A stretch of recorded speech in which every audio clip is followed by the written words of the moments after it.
Welcome back to the training series for the Rehabilitation Cost Estimation tool for mining and exploration in New South Wales. This is Module 15. The Other and Sundry sheet is the last of the input sheets and calculates costs for contaminated land studies, closure plans, hazardous materials removal, security service during closure, and heritage. The scope of items associated with heritage preservation or restoration is site-specific, and a default cost cannot be estimated with any certainty. Consequently, if heritage items are required, the user must enter their own rate and provide detail for the regulator to review. There are also tables for care and maintenance, maintenance of rehabilitated areas and repair, land preparation and revegetation, which is growth media development and ecosystem establishment outside of other domains, creek diversion, and mobilization, excluding mobilization for exploration, with the option for small, medium, large, and truck shovel fleets.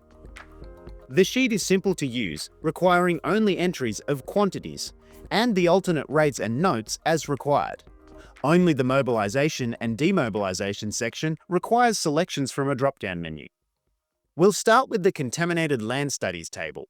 We need 2 preliminary site investigations and more than likely an intrusive contaminated land investigation for a processing area. We start by entering 2 for the preliminary site investigations. The contaminated land investigations rate is split into a preparation line and a by area line. We must enter quantities to both. If we have one investigation or several investigations but in close proximity to each other, we can enter 1 to the preparation row. The area of investigation is just the area that will be drilled. So, for example, the process area might be 20 hectares, but we only need to investigate areas where contamination is possible. In our example, that area is 0.2 hectares, and we enter a note to inform the regulator. We know we need to remediate an area and require a remedial action plan to determine the preferred approach and how it will be implemented. In our case, the issue is singular, with one contaminant type and a relatively small area, so we will enter 1 to the simple row. The next table is for closure plans. We have a non-state significant development site with minor issues, so we will enter 1 to this row. We have no hazmat issues, so we will skip that table. We will require security around our underground mine and have agreed with the regulator that it should extend for 2 years, so we will enter 2. We also need to account for care and maintenance of an underground mine for 12 months whilst closure studies are undertaken before sealing can commence. There is no water requiring treatment, so we will enter 12 to this row. In our case, land-related disturbances and issues were covered in the other input sheets. Remember, a key concept is you never have to enter quantities for the same disturbance twice. We have some minor drainage to improve, so we will add 100 square meters of rock armor to the Install Rock Armor for Drainage row. Mobilization and demobilization is the process of transporting earth-moving machinery to the site for the rehabilitation work, and transporting the machinery back to the supply centre. Typically, the supply centre for earth-moving equipment is a major centre such as Orange, Bathurst, Broken Hill, Muswellbrook, Singleton, Newcastle, or Sydney. The mobilisation-demobilisation costs reflect the effort required for safe transport of earth-moving equipment, which typically includes floats and convoys.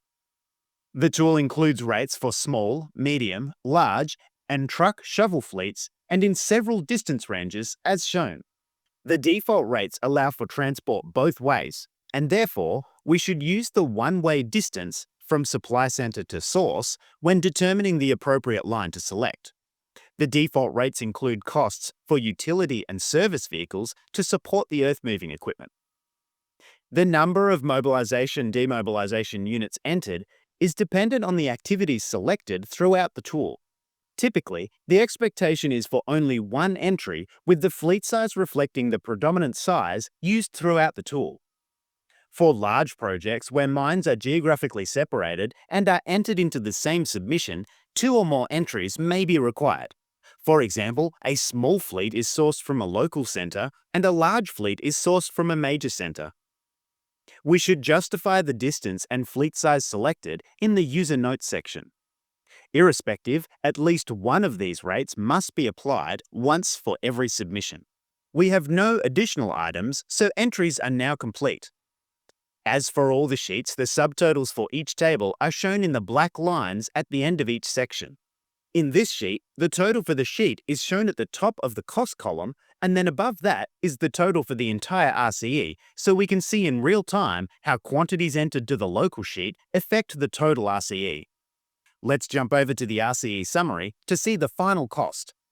We now have rolled up costs for infrastructure area, infrastructure mine entries, beneficiation facilities, tailing storage facilities, water management areas, overburden emplacement areas, active mining areas, underground mine areas, exploration, and now other and sundry.